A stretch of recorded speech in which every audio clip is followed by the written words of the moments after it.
Welcome to our trigonometry series. In this video, we are going to explore one of the most fundamental concepts in geometry, the cosine function. We will break down exactly what it means, how to calculate it, and how it relates to right-angled triangles. Before we define cosine, we must understand the triangle it belongs to. In a right-angled triangle, we have three sides. The longest side, opposite the right angle, is always called the hypotenuse. Now, look at the angle theta. The side directly next to this angle is called the adjacent side. It is crucial to distinguish this from the opposite side. So, what is the cosine of an angle? It is simply a ratio. For any given angle theta, the cosine is defined as the length of the adjacent side divided by the length of the hypotenuse.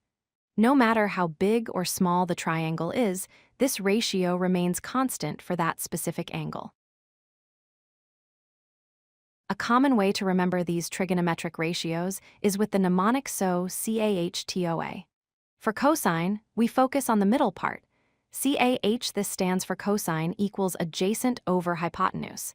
If you can remember CAH, you will never forget the formula. Let's try a simple calculation.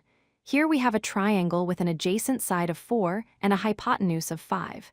To find the cosine of the angle theta, we divide the adjacent, which is 4, by the hypotenuse, which is 5. 4 divided by 5 gives us 0.8. We can also use cosine to find missing side lengths. Suppose we know the angle is 60 degrees and the hypotenuse is 10 units long. We want to find the adjacent side. Labeled x, we set up the equation. Cosine of 60 degrees equals x divided by 10. Since cosine of 60 is 0.5, we multiply 10 by 0.5 to find that x equals 5. Cosine is also deeply connected to the unit circle, which is a circle with a radius of 1. If we draw a line from the center at angle theta, the x-coordinate of the point where it touches the circle represents the cosine value.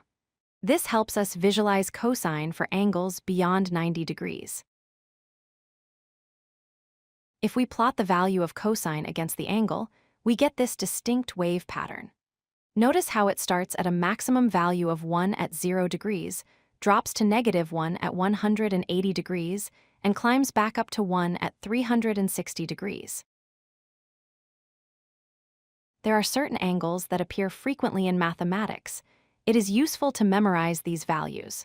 For instance, cosine of 0 is 1. Cosine of 60 degrees is exactly 1/2 or 0.5, and cosine of 90 degrees is 0. To summarize, remember that cosine is the ratio of the adjacent side to the hypotenuse. You can recall this using the CAH mnemonic. Finally, keep in mind that the output of the cosine function for real numbers is always bounded between -1 and +1.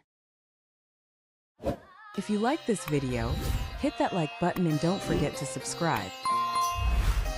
Visit codelucky.com for more such useful content.